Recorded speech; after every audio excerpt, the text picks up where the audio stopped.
Hi, this is Delphina with a little note to let you know that Meg has launched into the newest chapter of Sorcery Shenanigans. They're going to be exploring a world where magisters are going missing, leaving towns unprotected from the monsters on their edges, leaving a group of six friends to save the world from an ancient evil. And it should be very interesting. You can catch up on the archives at sorceryshenanigans.thecomicseries.com or follow her on Twitter for updates. Check it out and enjoy the episode. Just do it! Don't let your dreams be dreams. Yesterday said tomorrow. So just do it! Make your dreams come true!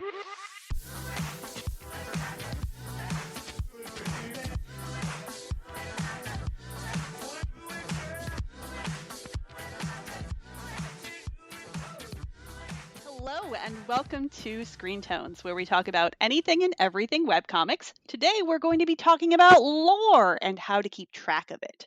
I'm Delphina. I use she, her pronouns, and I make the comic Zombulus. I am Crispy. I use she, they pronouns, and I make the comic Ghost Junk Sickness. I'm Claire. I use she, her pronouns, and I make the webcomic Phantom Marine. I'm Verathane. I use she, they pronouns, and I make the webcomics Geralt and Witchwood. Awesome. So, lore. We all love it. We all have it. It's that cool secret sauce that makes sci-fi, fantasy, supernatural, or other speculative fiction so much fun to make theories about. But how does this funky world you made up work? How do you keep it all consistent and make it an interesting part of the story? I don't know. Today we're going to talk about it. Let's find out. So, diving right in, Crispy, how do you come up with the lore for your story? So, lore it's huge. That's a huge kind of undertaking because it's basically that little bit of I guess glue or I guess the stage almost to help provide for your story. So it comes from a lot of different places, but places that also have to make sense and mesh well to create the story that you're doing. A lot of lore that we come up with specifically for Ghost Junk so far has come from inspirations from all over the place, especially with the fact that I create the comic with my sister Space. So her inspirations and my inspirations kind of meld into one. I know specifically one thing with Ghost Junk is that we were very inspired by kind of Greek words and stuff like that. So we take words that are in Greek, translate them or English to Greek, or kind of do that, do some research along the way, and then kind of go from there when naming places or coming up with different kind of names for abilities or anything like that. And then we kind of streamline it so that it's all similar and that we're not kind of reaching all over the place with our inspiration so that it seems too meshed. Because I think that's something that you can kind of run into with comics is making it look like a giant Katamari ball where you're just kind of rolling into too many things and everything's all there at once. I think it's finding that balance that kind of just really, really blends well together. And especially with Ghost Junk and it having a bunch of different planets and races and religions and all that stuff, there still has to be that kind of underlying thing that meshes them all together for that. So, when we do look for inspirations and do that stuff, there's still that kind of rule or grounds that we do have for a baseline of the story where it's just okay, we're inspired by one thing that we want to put in the story, but how will it work for Ghost Junk specifically? How will it blend so that it doesn't stick out like a sore thumb when we want to incorporate it, but so that it adds to it? Because I think that's something, that could definitely, again, stick out like a sore thumb. Yeah, it's really important to just kind of have that core, and when you figure that out, you can see, okay, what's meshing, what's not. Mm-hmm. I feel a little called out because I specifically think about my world building process as a Katamari experience, but that's okay. But there's a core at the Katamari, right? There's a core, but making sure it's smooth and seamless, especially if you're doing a more serious story, can be a very important thing too, because otherwise I think you run the risk of distracting people. Mm-hmm. Mm-hmm. And that's really interesting that you brought up tone too, because I think that it totally has a huge part to play in what you do introduce to your story. Like, one good example is the tone of Zombulus, because it has those quirky moments. You can have that world with toasters and stuff like that, where their enemy is the pigeon, and then you have things that work for that world when you build it. I'm sorry I'm always going back to the pigeon and the toasters, but I think it's just such a pivotal moment when things Yeah, happen. So it's just like, it's a great example of like, it works for Zombulus, but would flying toasters and a giant evil menace pigeon work for, say, Witchwood? I can make it Is work. this a challenge? That sounds like a challenge. That's the next chapter. But That's an AU waiting to happen. but yeah, definitely keeping in mind, like, the tone and stuff like that, and just kind of how to seamlessly work it into making sense for the world that you're creating. Absolutely. I definitely agree with that. Claire, tell us about how you come up with the lore for your story. I do something really similar. I started the whole thing with just this idea that, what are two things that I love mashed together? I love the ocean, I love water, I love anything blue.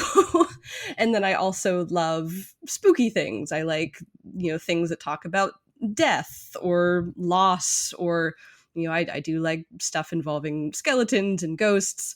So I feel like a lot of the lore and world building that came just out of that basic framework, like those are two things that are quite broad, but when you do put them together, you do kind of get some cool things. Like my main villain is in his true form a giant skeleton fish.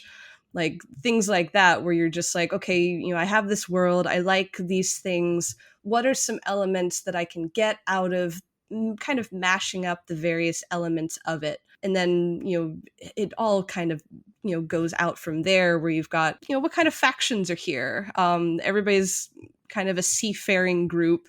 What kind of ships would they have? What kind of societies would these cultures be? How would they all work together? But then, you get into deeper lore where you're talking about, okay, what is the true history of how this world came to be? I know that one thing that really helped me, that I don't know if other people really do this so much. I'm sure some people do, but I've kind of written out, and I actually do include one or two flashback chapters in a later part of the story, where you will see like the origin of the main lore of the story. You will see it all. And I've basically had to write it out because it is, it's essential that you as an audience member get to see what really happened. How did everything come to be this way? That's something that was very important to me, where if you do actually write it out in terms of, what is the history here? Who was involved? What factions arose from whatever conflicts came out of this like mini story in the past? That's kind of how I built, I guess, my strongest framework of lore. And it actually helps a lot because, main characters are deeply involved in that too. So you're not just like, I'm building up, the annals of history in this dusty old book that nobody really cares about. Like, no, Hmm. your characters, you want people to feel what happened here, and you want people to understand this is why you should care. And I think that for me was very important. Like all of these disparate elements that I brought together that were kind of under this grand umbrella of, is it water related? Is it death related? Where does it all kind of go from there? And it's, ultimately, the world is really messed up by things that happened in the past, and this lore has deep implications for the present. So having that information with an emotional core to it was also very important to me. And it kind of forced me to be like, I want to make sure every part of this is pretty seamless. So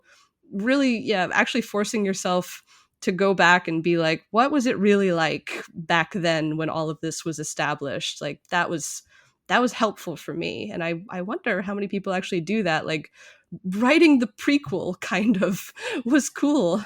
Well, I think people do, but they kind of put it there and they haven't built out the rest of the story yet. So Mm-hmm. it's kind of like floating out there like, well, okay, this is how the universe came into being, but you don't know why that matters to any of your main characters. I kind of have Mhm. a rule with, like, use it or lose it. Like, if it's important for me, if my characters have a way to relate to the origin of the world or something like that. And that's really something I get a sense of when I read Phantom Marine, is just how much there are secrets, there are mysteries, there is something wrong, and it is looming under there, and it's because you've built that framework for yourself, but you're not letting the reader know quite yet.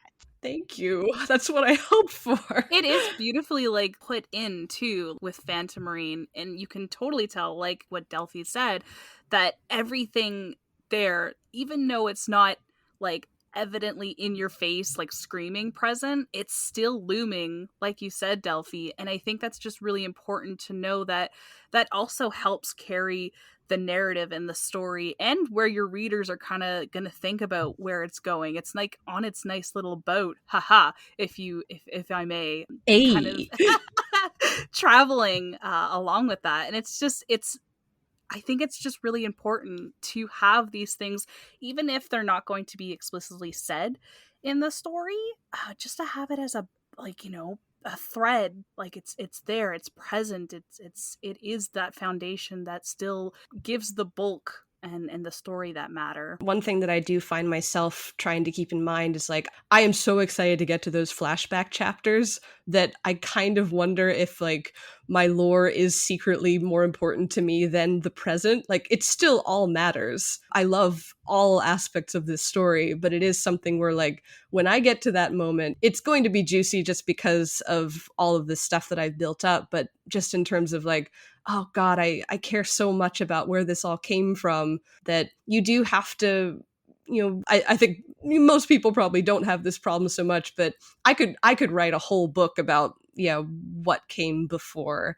But at the same time, it's not bad that the story kind of relies on that feeling. I think that's something that drives a lot of people to get into it. They're just like, there is a whole other story here. What is it?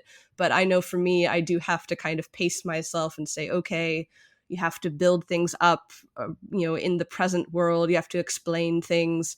But then when you get past all of that and hopefully, do it well, then you get that reward of like, here's the behind the scenes stuff. And oh, I'm excited. That's many years away still, but oh, it's going to be delightful. Somewhat related to that concept of having like that big mountain of lore that's just out of sight. I saw this in a tweet from Spike on Twitter, actually, which I think is a really good kind of metaphor for the whole process, which is the story is a car on a road at nighttime, and what the readers see is what's in the headlights, but there's Yes. more that's just out of view of that beam of light. And the content that's out of view is what's there for you, the creator. Mm-hmm. But like, you're kind of guiding them through this journey, and maybe at some point they'll get to see like the whole mountain by the time you've gone through this big, epic storyline or whatever, taking them up the mountain, so to speak. But they're only ever going to be seeing kind of what's happening in the story at a time. Just thought it was cool. I think like the other thing that's really, really interesting about having that foundation, because like that's a lot where this kind of comes from, is that stories that do have that it's not like, explicitly stated or something like that, you can see like the juiciness of it, are stories that usually get those readers that really like to delve into it just as much as you as the writer does too, because they know that it's there. It's like this big juicy fish in the water, like they can see it swimming, this big kind of like shadow, and they do want to fish at it. And I don't know, I think that there's something really, really special about that, to kind of have that woven into your story so beautifully. So honestly, Claire, well done. It's gorgeous. Thank you. I've still got so much more to do. Help me. It's so long until I can go fishing. You'll get there. You'll get there. Let's talk to Thane. What about you? How do you come up with the lore for your story? I feel like it started in a fairly similar place to the others, kind of taking like the handful of things that I knew I wanted, like people with glowy eyes and pointy ears and funky superpowers, and Classics. realizing if I want these in my story, I need a setting in which these things can exist. And so I kind of took elves, all that good stuff, but not actually elves. I wanted to do something a little different, like the TV Tropes article. Our elves are different. I also love like funky magic systems. They're kind of intricate, and I would spend a lot of time kind of daydreaming about how these things could work, just taking it as like a bit of a puzzle box challenge. One of the things in Geralt, my first webcomic, is that I started with kind of this premise that anybody can use magic at all. It's not like a special thing that some people are born with or whatever. It's like literally every person in that world has that capability if they know how to use it. But the problem is that it's like it's super dangerous, and if you put like an apostrophe in the wrong place, you can blow up a whole city. So like they had to come up with societal rules about like how to prevent like catastrophes from happening on a daily basis. And they kind of ended up with the system that's in place at the time the story takes place, where there's like a mage guild that controls sort of knowledge about magic. And there's this general belief among the populace that, like, oh, well, you know, nobody can use magic other than the mages. It's not technically true, but there's this pervasive belief that it is. And that kind of formed like a big part of the lore, because I could spin up all kinds of other plot points out of it. Like kind of learning about the way that this system works and these different factions of people who all interact with it in different ways. It was a lot of fun in the story itself. And I kind of took that approach into Witchwood to a certain extent. It's a slightly different rule, because I kind of started that one from that quote, any sufficiently advanced technology is indistinguishable from magic. And I kind of ran with it, in that in Witchwood, the magic is actually technology. Like it's sort of a computer system that pervades the whole world, and it operates on rules that are somewhat like computer code, and you can kind of tweak them and hack into them and stuff like that. And spells are kind of programs that people can execute. So having this system, it kind of led to all these other little challenges, because every time you set up a rule, you have to figure out what impact this is going to have on like how people use it and how this world works. Like if magic is a big computer system that's operated by nanobots, like how do you cast a spell? Because like do you just have to think it? Because that would be chaos if just thinking the word fireball is going to make a fireball happen. So I came up with the concept of having interfaces that people can use, like the technology that will let them use it. And it just kind of kept going from there. It's all kind of, I have a lot of fun daydreaming about these things. And at this point, the story's been going for long enough that like a lot of that initial heavy lifting has been done. But I have mountains and mountains of notes from those early days about kind of how these things could work and what they would do to the storytelling. Yeah, one of the things I really love in both Geralt and Witchwood is that you come up with these rules, but you immediately relate it to the characters by asking, like, who's going to abuse this? Who is going to mess with this? And what are they going to do? Because people are people, and society's kind of like come up with these rules. So you have your mage guild, or you have the organization of Witchwood interacting with this, and it's that clash between the system of magic and the system of society that really makes those stories interesting for me. Yeah, for sure. One thing that I really, really appreciate too, I'm going to echo what Delphi said, is that when you're introducing a concept that is unique to your world, I 100% admire and encourage anybody to show the application of it too. Because there's nothing more frustrating when you are coming up with lore and say, like, you know, oh goodness, Kyle is using the technique, shabalabadoo, but we don't see Kyle using it. Or, you know, just kind of offhand, someone says that shabalabadoo is a thing and we don't see it in action. So, and then there's more words kind of put on top of it. So it's just kind of keeping track of what it actually means to the characters that hear it and the readers that see it too, to kind of keep it in check. Because when creating something so unique and individual, I think it can easily go off the rails when you're not kind of, you know, paying attention to actually explaining that to the audience that's reading it. I hate when I don't understand Shabalabadoo. Only Kyle knows it. In that sense, it's kind of like I like kind of thinking about this concept of like floating lore, where it's just like it's just kind of there, like you're not implementing it, you're not integrating it, you just kind of drop it there. One of the coolest things about building a world and building a history and building systems for how these things work is, like you said, like the daydreaming aspect. Like how are all of these different aspects affected by the people in this world and the world itself and the rules? Like there's so many different things that you can have fun with. Like, just explore it. Like, if you've got a concept that you really like, go in every possible direction, ask all sorts of questions just to be able to develop it even more. Like, if it's strong enough, you'll bolster it by asking more questions and then make it even stronger, and then it'll be really cool. Yeah, one of the things that was a lot of fun during the early stages in Witchwood was that I went through a period of watching a lot of nature documentaries, especially David Attenborough's, which are a lot of fun to put on in the background. There's a series about the life of insects, including one that was called Life in the Undergrowth. And as I was watching it, this was years ago, I was just so struck by like how these fascinating creatures kind of work and metamorphosize and like can change kind of body configurations through different stages of life. And I was like, what if I can like work this into my comic itself? And then that became the new challenge, is like finding a way to take this concept and put it into the story in some way. Like, how do I change my world building lore so that it now accommodates this concept? I know I did something similar, a little bit darker. I actually, during the early years of making the story, I watched a lot of the YouTube channel Ask a Mortician, where there were so many different videos that she had. It's a great channel. Please check it out. Yeah, so many stories about, death and death related things, and all these legends and stories that just made my brain buzz in terms of like, what are certain things that are just so creepy or so fascinating that I could work into this. Like, you see water things and you're just like, okay, ocean, there's various things you can do with that, but to really learn about something like death related subjects, like there are story elements that I have directly ripped from stories that she's told in that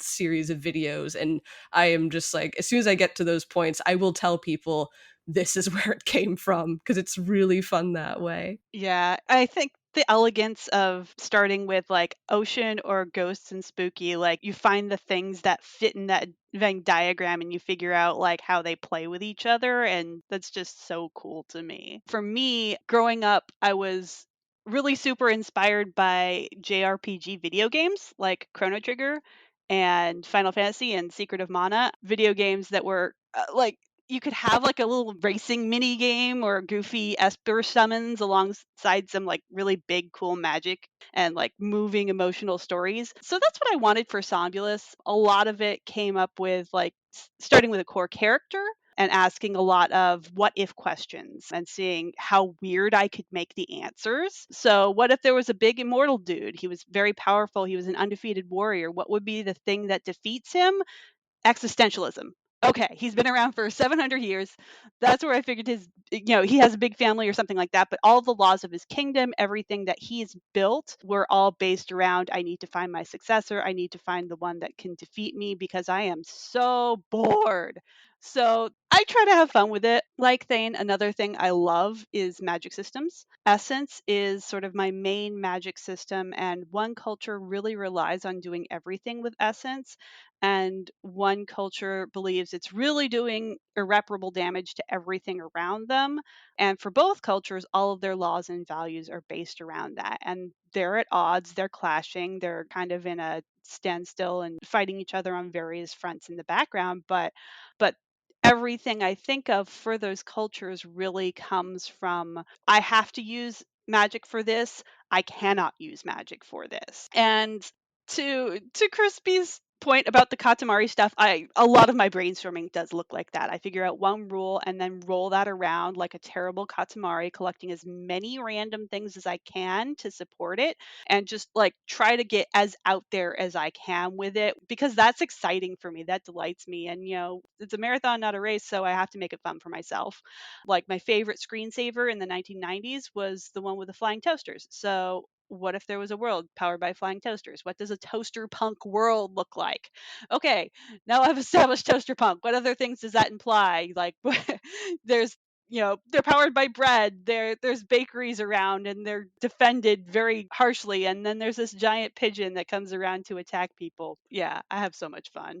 One of my main things when I always start like a new kind of world too is the first question I always ask myself is how does this world like function, like what is the power source of what makes this world, move, kind of thing. One of the things that we did with Ghost Junk is do the cores that are these like little radioactive kind of glowing shards that kind of, it powers all of the vehicles, the technology and stuff like that. And there's a chapter dedicated to harvesting them and selling them on the black market as well. But I always think that it's a cool way to, think about the power source. Then you can go to, the aesthetics after, and then after that, it just kind of starts building off of each other and such. So, I have those little rules that you kind of think of when you're about to jump into a story. Yeah, and like I find like the more I draw and the further I get into it, like I'll accidentally draw something like I'm like, "Oh, that's kind of cool. Let's think about that." It just really Mm-hmm. snowballs off of itself It's in true. terms of like when you use it and how you use it, which is why like I kind of like it drives me crazy when people are like planning their comic for so long and they've got like I need to build the lore. I have to figure out every single aspect of every Mm-hmm. single part of society and the magic system and science and technology and blah, blah, blah, blah, blah, blah, blah. You don't.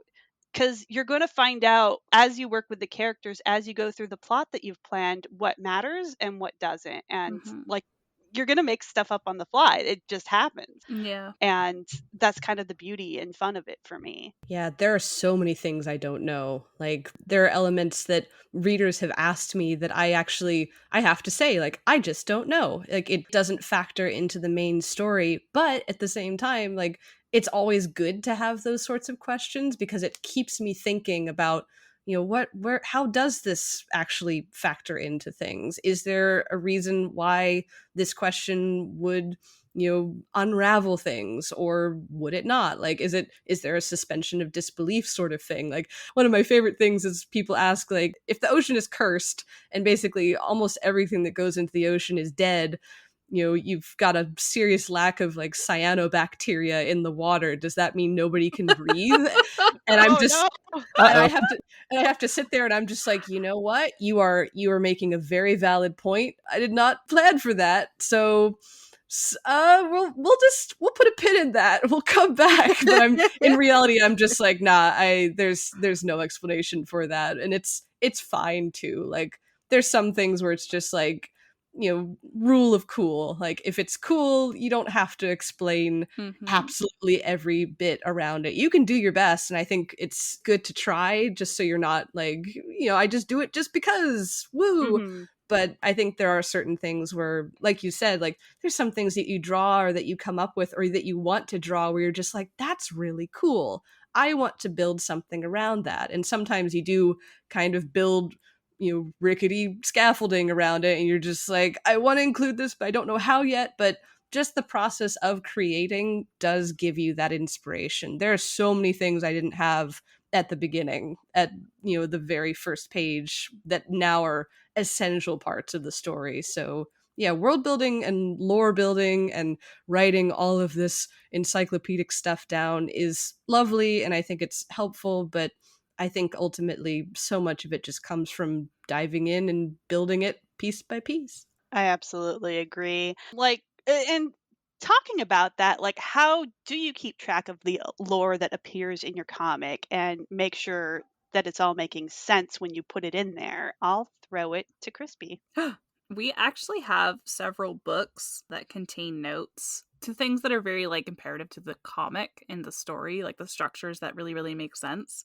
We have that to kind of, go back and reference. There's specific parts in the story that we have to kind of keep in check, specifically with the medium and how they came to be, as well as death. And then there's going to be another entity which represents life. And so, kind of, piecing together how they interact also helps change the events of the story, as well as what they can do as an entity. So, having those little notes on the side are there so that I really, really want to prevent having some kind of contradiction or plot hole to deal with later. The eternal challenge.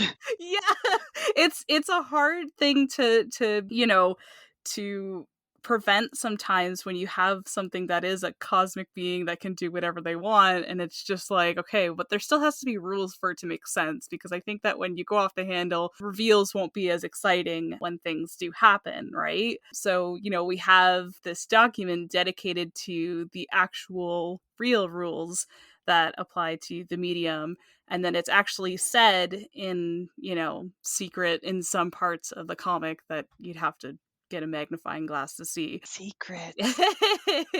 But like, that's something that's really really fun too, is to kind of hide things when you do know that stuff. And then the other thing that we kind of do is when we get asked questions about lore, that's a place where we also build off of it too. So we have like a little archived section on our blog to kind of put our asks and prompts together, as well as releasing on the Patreon for like, illustrations that we've done to talk about the planets or the different races, or like Bolabogan specifically and stuff like that. So I like to keep it archived just so we can do the references. So again, when reveals happen, it's kind of like, it was there all along. It's so true. And like something about having an audience and using your audience to like it helps you to explain it in a way that makes sense to another person when it's not all in your head. I know you work as a team, so you and your sister are talking about things all the time. But as a solo creator, like you don't always have that other person, and you definitely engage your brain a different way when you try to put it in a Patreon post or put it in something like to you know naturally cut out the uninteresting parts, or like say, this is important information but it's too long. Maybe it would be looks more skimmable if I drew it, if I did a diagram or something like that. And like that all helps. I think it definitely helps. So we'll throw it to Claire. How do you keep track of the lore that appears in your comic? I'm lucky that there's not a ton of it. Like, I know I just went on and on about like I could write a whole book about it, but there's actually not like there's not a lot of details. Like, I've played with the idea of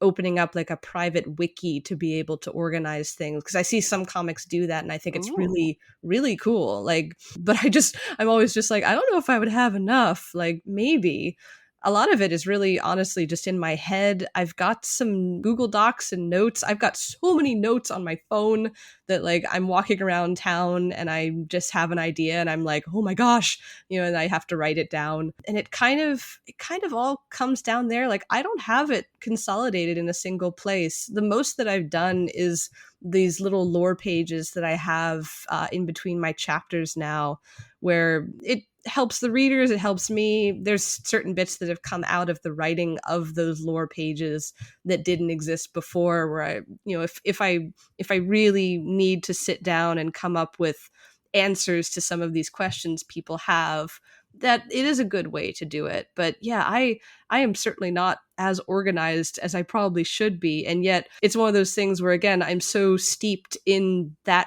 past of this comic, where to me it's kind of just like breathing. Like, I know all of these things. It's kind of front and center for me because it is so essential. Like, there's certain bits and details where I do have to remind myself, okay, this would not make sense, this is how this particular element would interact with this one, et cetera, et cetera. But I, again, like, this story, it's deep but it's not broad, I guess. I don't have tons and tons of elements all kind of striking a balance. It's more just like I have a few ones that I've just explored really deeply, and I think that makes it easier for me. I know that's not the case for everybody, but yeah, for me, keeping it kind of limited has helped. And I do very much go kind of stream of consciousness, just looking through my notes sometimes and being like, oh yeah, that's cool, I'll include that. So it's kind of haphazard, and I honestly wouldn't recommend it for everybody, but for me, yeah, it's just kind of, I don't know, I just have the answers kind of up here.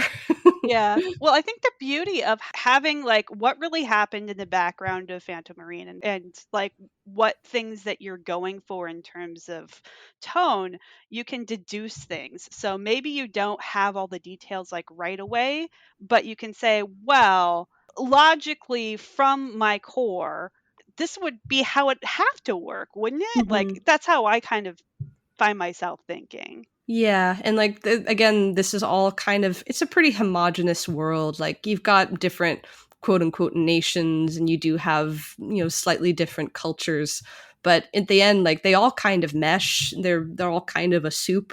So it's interesting, yeah, kind of looking at it like, it feels weird when people are just like, "Oh, there's so much lore." And I'm like there is, but I it's very simple lore. Like I think about it a ton, but I don't have like a huge glossary of terms or, what person is the governor of this town or what, magic system this person uses. I don't have any of that. So it's interesting, just it's kind of kept its own sense simple over the years, and I'm kind of grateful for that. So yeah, I maybe one day I'll consolidate it once everything is kind of out in the open. That actually would be kind of cool, but until then, yeah, it's kind of it's a brain baby, I guess. Yeah, I want to see it. What about you, Thane? How do you keep track of the lore that appears in your comic and make sure it all makes sense? It's like an archaeological dig, honestly. Every time I come up with fresh stuff, it just drifts onto the old stuff and buries it in a cool layer. Oh my goodness. I save basically every note that I have ever written about all of the comics in any format, but I'm definitely not great at keeping them organized. Some of them I went through a phase of trying out Trello because they have that function where you can kind of type things and it's like a little post-it note system. And then you Uh-huh. can Yeah. rearrange the order of the notes. So I'd have like one column for like world building concepts and one for characters. And I even had one for like plot beats. Like I tried to outline the story in there, which was cool, but then it was kind of tough to like get it onto paper or onto different devices, so I started transcribing it into Google Documents. I do a lot of my note taking in Google Documents just because I can access them from whatever device I'm on, including my phone. So Yeah. if I think of a cool thought on the bus or something, I can just quickly like jot it down. And it's also searchable, which is neat if I want to find all the notes I've ever written about some specific thing. I can just kind of type that in. But a lot of it, especially a lot of the freshest stuff, I just kind of write into a little physical notebook. And then it's kind of a matter like I've had to dig through like 10-year-old sketchbooks trying to find like one note that I wrote years and years Same. ago. It's Oh terrible. no. Same. Me too. Um, so honestly, what I tend to do if I'm actually stuck with something and I'm like, this is actually very important that I know this right now, and it's not just for somebody who asked me a thing on Twitter, is I'll sit down and I'll like try to remember everything that I can on a completely fresh sheet of paper, and I'll just make a completely new draft of like, okay, this is it. This is the state of this thing as I have it, and then that'll become the new fact of it. And then if like 3 years later I find the old note again from like now 13 years ago and it's different from whatever the new thing I came up with, well, c'est la vie. It just changed. That happened. Just Very organic. yeah. I feel very strongly that like it's all in service to the story ultimately. So whatever actually made it to the page is more important than whatever I wrote in like, my sketchbook years ago. And so long as it fits with the story and I'm happy with like how it came out on the page, then that's the finished version of my lore. Yeah, that makes sense. And I do reread a lot of my archive like over and over again just to Oh, like that's so remember what I important. did. Because it's so hard when your stuff runs for so many years and you're trying to remember what you did and what actually made it onto the page. So do a little reread every now and then, I think. For me, I keep a bunch of scratch paper handy at my desk and in my purse and everywhere I go, and I just draw ideas on that when I come up with them. And I do this because instead of a sketchbook, because I can keep it anywhere. It's small and I can throw it away if it's not working, because I definitely have the problem of coming up with so many ideas and probably not using most of them. But in addition to that, I also like to do like the memes I find on Tumblr or Twitter. I love to do the Q&A stuff from characters' points of view or writing prompts or Inktober prompts, just finding little things that inspire fun answers in me. It's kind of just the best parts of making junk up for essays in school without the grades.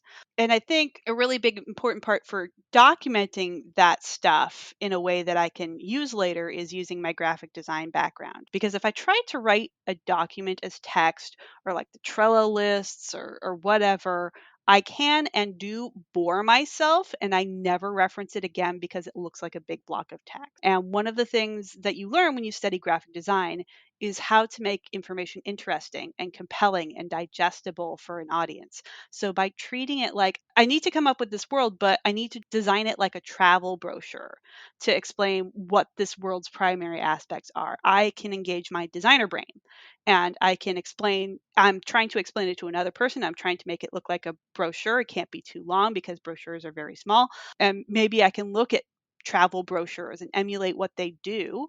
Or I'm coming up with an important term, I'm coming up with some jargon, I need to cement it in somebody's minds that it's important. Maybe I can tell somebody what they need to know in the form of an acronym or a joke or mnemonic or something that will stick with them better. These are things that you do in school, and these are things that you do when you want to educate one person in something that they don't know. And I do that with readers in mind. And it makes for good content on the side stuff to entertain people. I think people really appreciate like the maps and the little comic things and just the asides. It does feel a little haphazard and disorganized sometimes. So when I'm doing my read throughs, I've got a little account on worldenville.com. This is a site that's really built for homebrew D&D settings, but they've got categories for every single little thing. So you could go crazy there. Don't go crazy there. Just like figure out the things that have already happened in your comic and drop stuff in there a bit at a time. That's kind of my approach. And when I do side things too, it helps me affirm things from a way that's not 100% canon yet, and I can think about maybe this doesn't really work with this other thing I wanted to do, so that gets knocked off the katamari. I love how much the katamari's been used in this episode already. I already had it in my notes before you mentioned it, and but and the thing for me too is that I really believe in editing, and you can go Yes. back to remove things if they're not working. If you can't fit through the door with your katamari because some big long thing is stuck to your katamari, what do? You do a little zoomy thing and you crash into a wall and you pop it off, and then you can get through. Yeah. That's It is easier to chop things off instead of adding things, cuz like there's a completely different brain that you need to come up with stuff. The writer brain being on fire as opposed to the editor brain that is just like, "No, I can get rid of that. That doesn't make sense." yeah, for sure. I mean, what do you think, Crispy? Do you think it's possible to have too much lore or not? Well, probably. Probably it is possible to have too much lore because, I think it depends. It honestly depends on what kind of story that you're telling and how you want to tell it. If it's something that does rely on the absolute knowledge of every single detail to get this point across, like, Uh-huh. first of all, Godspeed. But second of all, like, that's a tricky kind of wire to cross, like, especially when we're talking about web comics because they're so transformative.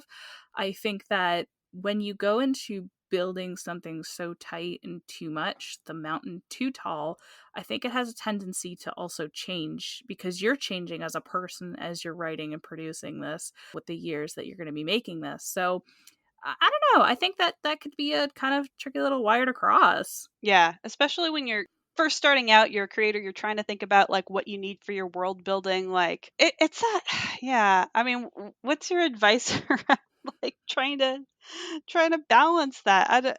I don't even know. It's been so long.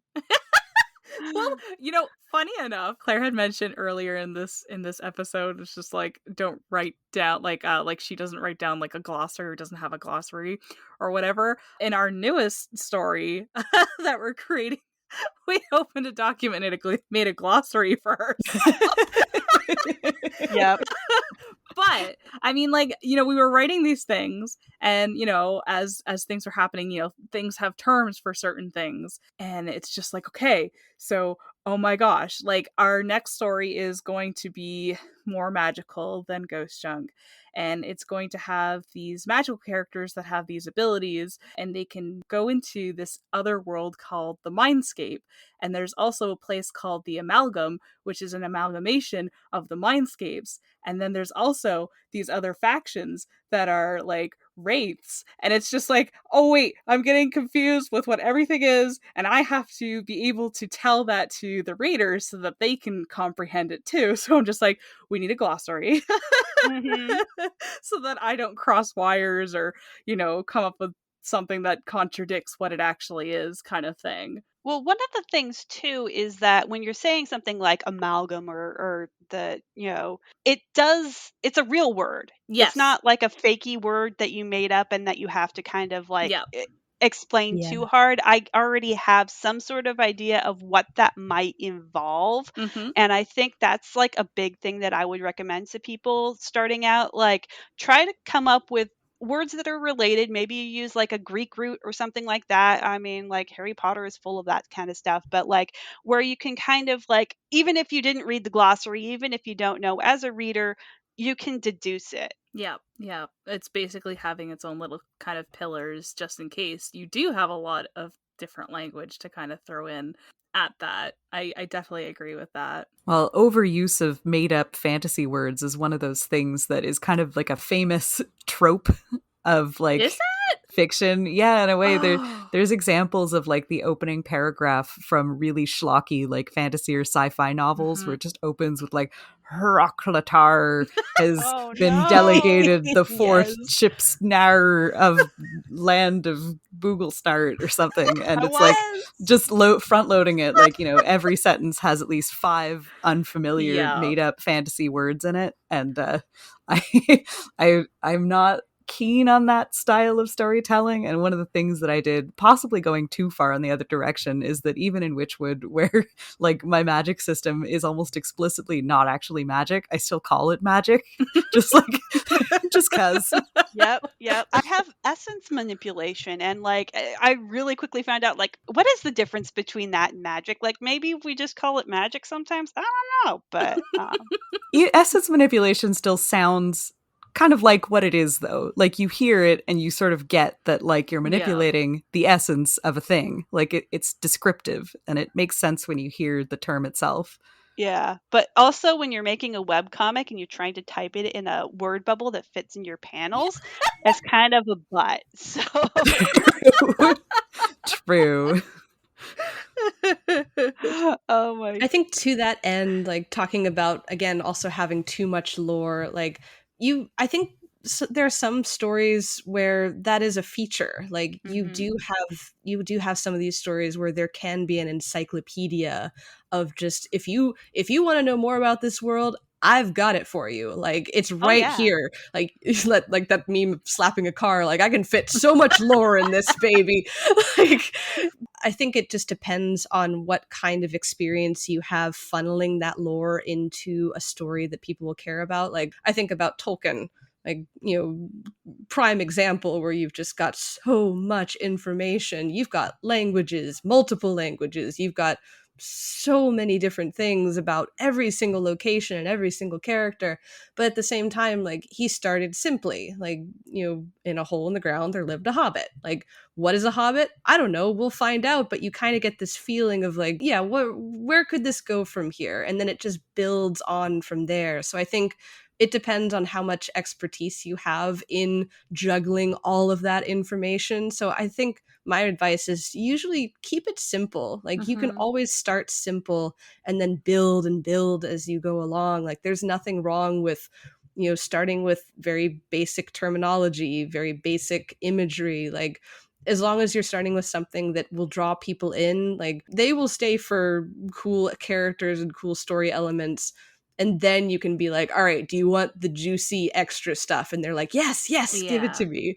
Yeah, I think it's definitely that application process that makes the readers care about it because, I feel like if a lot of what Tolkien did in his books were kind of applied to characters that were much more flat and didn't do much, people would be less caring. I'm pretty sure because, when people do talk about the Lord of the Rings series, it's always like, the relationships with the characters during their journey, right? It's all about that journey. And then people are like, oh, I am really interested in hearing about XYZ kind of thing. So application matters, definitely. absolutely. I feel like a good rule of thumb, maybe in terms of the like too much lore thing, is like there's no one size of lore. Like, you don't point at a story with a big wiki and say that one has too much. Yeah. But like, it is possible to have too much in the sense that it is possible for creators to get overwhelmed by the scope of lore or intimidated by what they're trying to build. Absolutely. I feel like we've all heard of or known creators who are like adamant that they can't start their comic until they have their world building finished. And Yeah. I feel like that's like kind of the wrong way to think about it, because I mean, like Claire, I started my comic with very little in like nailed down, or at least my first comic. My second one had a little more, but like a lot of that stuff changed over the course of the story because I was growing and changing as a person too. And in Terrelt especially, I wrote in whole like what could have been a wiki entry. Like, I had a whole setting planned out, and at one point I was thinking I would bring the story there and there was going to be like a plot arc that would take place in this setting, and it had a cool name and all these funky rules. And then I ended up changing the story and I threw away that arc, and like they never went to that place. Its name gets dropped at one point in the story, but like I did not need to spend time thinking about that thing because it turned out that the story I was actually telling wasn't going to go even close to there. And there's a lot of things that you won't know about your own story until you're kind of in the middle of it. So like all that you really need to start is like, you know, chapter 1 stuff. Like, you just need enough to tell the beginning of your story, and then you can sit down and think of like the new things that are going to go into chapter 2 and so on. Yeah, the first chapter of Somnolus, I had this like huge family tree of people. I had figured out the lineage of this immortal king and all of his family members, like for 10 generations. And like it was too much. And even the parts I did include, it led readers to believe that these random family members were more important than they were supposed to be. And that can be a thing that you get a feel for too as you write. Like, how does this piece of lore directly relate to the plot? Who's my focus right now, and how am I supporting that with the lore? I think that's a really important one for me. Yeah, like having the core of the world building is important, like that tone setting vibe of your setting. Like, what's this all about? What are the key factors that play into it? And it's important to have a strong grasp of that, but everything else, that's kind of the extras, the cool things that support it. Those are my thoughts. Yeah, yeah. I do think with my method, I generate a lot more ideas than I use. And my advice, if you're like me and you do that, is just don't be precious with your things. Try to pare things down. Try to figure out what you want to keep. I mean, nothing's ever gone forever, but to everyone's point here, just stay simple, and you can always add more stuff later. And like I said before, I'm a big believer in use it or lose it. Like, if your characters have not found a way to use this information, if it's not guiding your story in any way, consider simplifying that for your reader's sake, or just keeping it on the side. But you don't need all that, I don't think. And yeah, I guess, I mean, unless anybody else has anything to say, I think that's a tie crunch wrap. Heck Woohoo! Yeah. So go out there, write your lore. I have been Delphina, and I make the comic Somnolus. You can find my comic at somnolus.com. And I'm Crispy. I make the comic Ghost Junk Sickness, and you can find it at ghostjunksickness.com. I'm Claire. I make the webcomic Phantomarine. Same thing, phantomarine.com. I'm Verathane. I make the comics Terrelt and Witchwood, which are at terrelt.sevensmith.net and witchwoodcomic.com. All right. Let's go. Gosh, tie crunch wrap. That Yeah, sounds let's go get amazing. one. Yeah, I mean, but what's the lore behind the crunch wrap? What do they symbolize? How did the agriculture come? Okay, yeah, we can What's the stop now. crunch? In ancient times, before the time Thanks for listening to Screen Tones. Subscribe to us on Spotify or wherever you get your podcasts to be notified of new episodes. And be sure to follow us on Twitter at Screen Tones Cast.